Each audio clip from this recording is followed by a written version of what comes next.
Стоил дешевле доллара, когда появился, а теперь его цена превышает 30 тысяч долларов.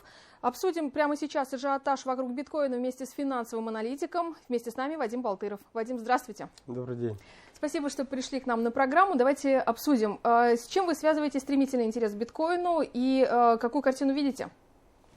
То, что мы увидели в конце прошлого года, когда действительно биткоин начал показывать колоссальные темпы роста, это прежде всего связано с тем, что ряд крупных корпораций сделали свои заявления о том, что они на своей платформе могут использовать биткоин как платежное средство, в результате чего спрос на это платежное средство начал очень быстро расти. Плюс мы еще со стороны государства увидели определенные законодательные подвижки с точки зрения цифровых валют, что также в определенной степени уже начинает вводить криптовалюту в законодательное поле. И совокупность этих факторов и еще то, что количество возможных выпущенных биткоинов оно ограниченное, способствовало тому, что биткоин начал показывать такие стремительные росты. Мы знаем, что биткоин появился в середине 90-х. Вот мы понимаем, что сейчас эта цена 32 тысячи. При этом в начале года уже была отметка 40 тысяч долларов. Некоторые эксперты Bloomberg сообщили, что ожидают 50 тысяч долларов такую отметку. Верите ли вы в эту стоимость? Как думаете, что будет дальше? Понимаете, здесь на самом деле очень сложно прогнозировать. Мы примерно такие же прогнозы видели и в прошлый период, когда он пробивал отметку и 20 тысяч долларов, все ему прогнозировали достижение 40 тысяч долларов, но после этого мы увидели сильную коррекцию по данной криптовалюте. Поэтому здесь ценообразование складывается больше всего из закона спроса и предложения. Чем больше будет вводиться, в частности, если мы говорим про биткоин, как платежное средство, чем больше предприятий будут принимать его как валюту, которую можно расплатиться, тем, понятно, спрос будет увеличиваться, и это будет провоцировать дальнейший рост этой криптовалюты. Но здесь надо еще обращать внимание на то, что в любом случае существуют определенные законодательные ограничения по использованию этой валюты, что является достаточно сильным давлением на рост стоимости. Поэтому сказать, что он к концу года, допустим, будет стоить 40 тысяч, это, наверное, из разряда ткнуть пальцем в небо и пытаться попасть. Кстати, про законодательные ограничения. Какая позиция у властей Америки? В России что говорят про это? Расскажите, пожалуйста. На сегодняшний день в полной степени как платежное средство криптовалюта она еще не принята. Так, чтобы сказать, что глобально во всем мире оно принимается как платежное средство. Есть определенные площадки, корпорации, которые могут принять его.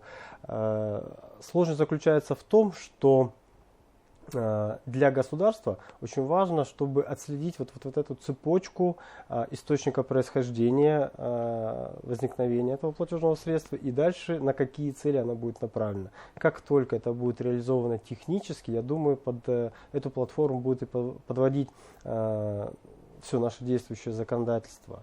Яркий пример – это ситуация, которая случилась с Винником, когда власти Соединенных Штатов Америки осудили его за то, что он якобы занимался обналичиванием денег, используя свою биржу криптовалюты.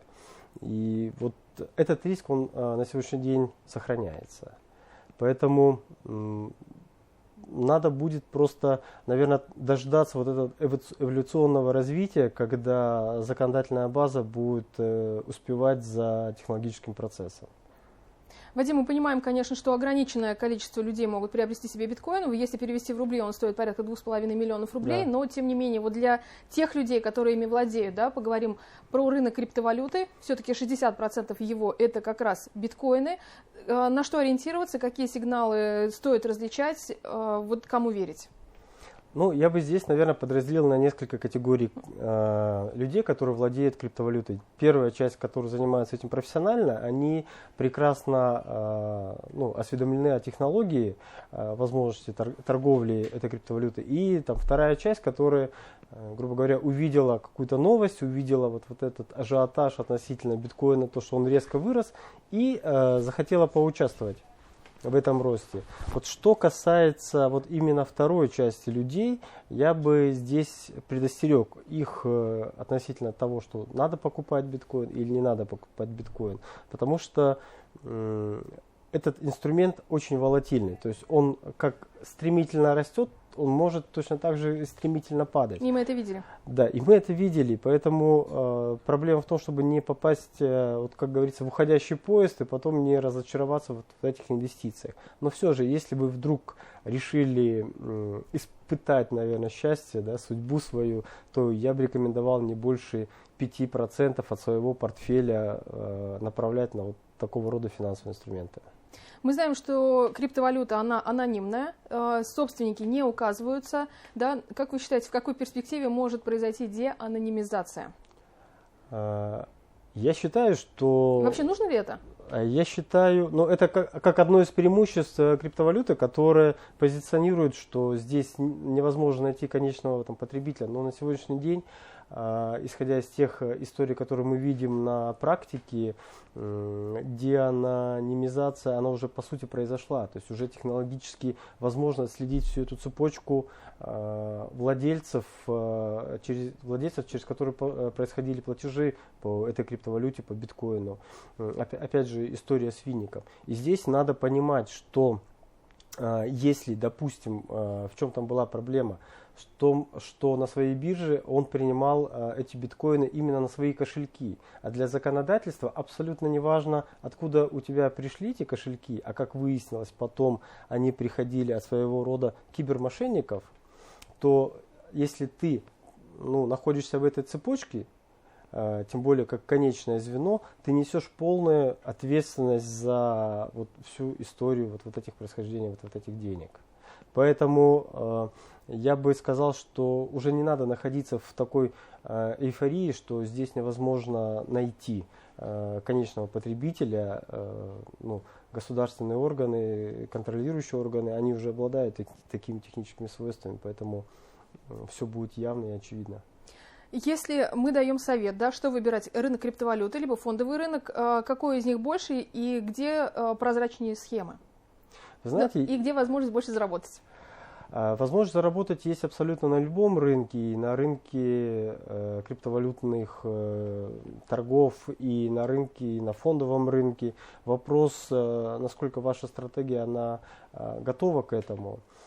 Я сторонник того, что надо работать там, где есть законодательная почва. Надо работать в законодательном пространстве. И на сегодняшний день есть яркие примеры акций, которые показали рост за прошлый год так же, как и биткоин. Например, та же самая всем известная Tesla. Есть, которая одна акция сейчас стоит порядка 70 тысяч рублей. Tesla сейчас стоит свыше $800 за одну акцию. Прошу прощения. И здесь есть компании, которые как раз таки являются бенефициарами, то есть они выигрывают от развития криптовалюты. Например, компания, которая производит видеокарты NVIDIA, компания, которые разрабатывают свои криптовалюты, это, например, там, тот же самый Apple, Facebook, компании, которые через себя пропускают вот эти платежи, в частности PayPal, крупные корпорации. У них понятен бизнес, там можно оценить денежные потоки. Они на бирже эмитированы в законодательно определенных финансовых инструментов в виде акций.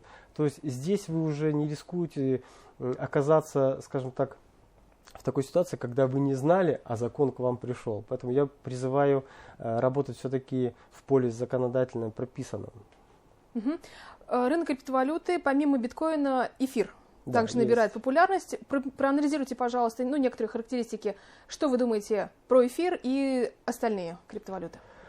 На самом деле криптовалюты, виды криптовалют, они будут развиваться и дальше. Я так считаю, биткоин это, наверное, больше как такой символ, который появился первый на рынке. Первый имеется в виду популярный, который стал использоваться как платежное средство. В частности, если мы вспомним одни из первых операций, когда купили 2 пиццы за 10 тысяч биткоинов, да, переводя на сегодняшние деньги, это сумасшедшая переплата, да, можно сказать.